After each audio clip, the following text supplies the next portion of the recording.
xubnaha warbaahinta ee magaalada Boorama ayaa waxay maanta u shubeen cisbitaalka guud ee magaalada Boorama dhiigooda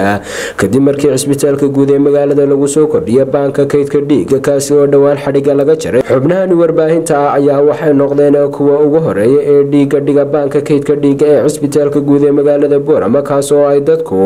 baahi weyn u qabeen. ugu horreyn waxa halkaasi ka hadlay qaar ka tirsan xubnaha warbaahinta ee gobolka Awdal waxayna bulshada ugu baaqeen in baanka kaydka dhiigga la dhigo oo qof kasta iska soo shubo waxana hadaladoodii kamid ahaa. maanta ay tahay maalin Isniina bisha Oktoobar ay tahay 11 waxaan cisbitaalka guud ee magaalada Boorama baanka kaydka dhiigga ee imika lagu soo kordhiyay cisbitaalka magaalada Boorama aan ugu deeqnay amaan dhignay anagoo ah baahii warbaahinta gobolka dhiigga. inta badan bulshada gobolku ama bulshooyinka Soomaaliyeed warbaahinta waxa ay yaqaanaan indhaha bulshada maadaama indhaha bulshada yihiin warbaahintu annaga maanta ugu horeeyay inaan dhiigii aan ugu deeqno cisbitaalka ama aanu dhigno bulshada kale ee Boorama wax loogu baaqayaa in iyaguna dhiigga ay soo dhigaan waayo waa faa'iido waa sadaqa jaariya wuxuu dan u yahay ama ma garanaysaayay wax fiican u yahay qof familygaaga ka tirsan ama bulshada magaalada ka tirsan oo dhiigga maanta aad dhigtay isagoo u baahan hadhow lagu shubo taas sidaas ilaashrigeedna uu ku yahay sadaqa jaariya. marka shacbiga Boorama waxaan ugu baaqaynaa in cisbitaalka guud ee Boorama qaybta ma garanaysaayay kaydka dhiigga imika lagu soo kordhiyay ay kaydkii dhiigga ay soo dhigaan oo dhiiggiis ka shubaan. waxaan sidoo kale u mahadnaqaynaa agaasimaha guud ee cisbitaalka Boorama oo hal sano wax ka yar cisbitaalka gaarsiiyay horumar u balaaran haday tahay qaybta dhiigga uu ku soo kordhiyay cisbitaalka guud inta uu joogo iyo mashiinkii kaliya oo isaguna yaala qofka wanaagsan ee cisbitaalka la keenay ama qofka wanaagsan ee meel loo dhiiba horumarkaas uu sababa. marka bulshada gobolka Awdal wax lagu baaqaynaa sida ugu dhaqsiya badan u yimaadaan cisbitaalka ayna dhiigooga dhigaan. wabillahi tawfiiq. saxaafadda oo hormood u noqotay bulshada gobolka Awdal inay maanta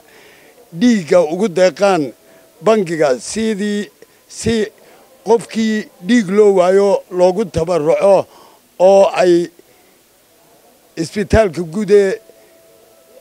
magaalada Boorama ay u adeegsadaan.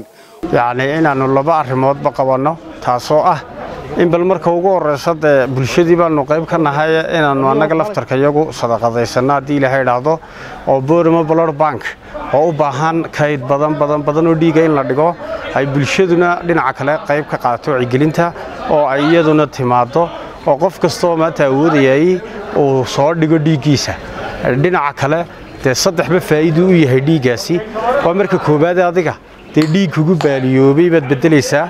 sadarteedna waxaan ogsoonahay in dhiigga kale cusub ee soo galayay uu yahay mid aad jidhkaagu si fiican uga shaqayn karo. dhiigga aad dhigtayna uu ka faa'iideysanayo ama walaalka walaasha waalidka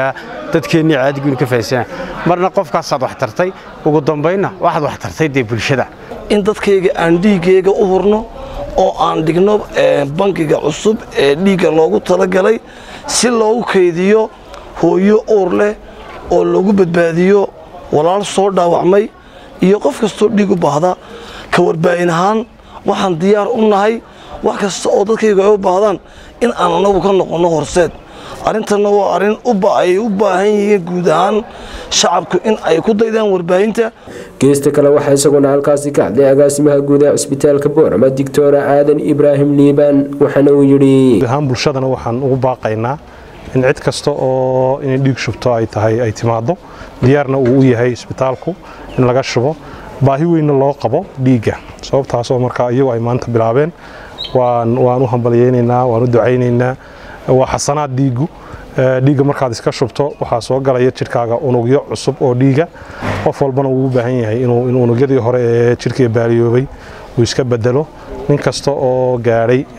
oo dhiigiisu gaaray xilligii laga shubayna oo magaalada jooga waxaan ku boorinaynaa inuu dhiig shubo waayo qof buu badbaadinaya. dhiiggaad shubtaay qof hooyo uur leh ama qof dhaawac ku soo dhacay ama qof kale oo dhiig u baahan buu badbaadinaya. marka bulshadu iyadoo isku tashato waxaan rajaynaynaa inay in badan oo magaalada joogtaana iman doonto. waxaan baaq u dirayaa ardayda jaamacadaha iskuulada iyo dhammaan qof kasta oo diyaar u ah inuu dhiigga shubo inuu ku daydo tallaabada wanaagsan ee maanta qaadeen saxafiyiinta gobolku oo ah tallaabo ku daysho mudan inay iyagu soo abaabuleen ay diyaar u yihiin in dhiigii shubaan. waxaan markaa leenahay aad baad u mahadsantihiin. aad baan ugu hambaleynaynaa saxaafadda gobolka waanu ducaynaynaa waxaan kaloo u sheegaynaa in cid alla cid u baahan inay dhiig shubto ay diyaar u nahay isbitaalku diyaar u yahay lagana shubi doono waxaan si gaar ah ula hadlaynaa macallimiinta iskoolada kuwa jaamacadaha iyo dhammaan cid kasta oo ka qayb qaadan karta inay dhiig shubto inaanu soo dhaweynayno Sakariya Cabdishafaar Sakariya Saxane telefishinka caalamiga Horyaal TV magaalada Boorama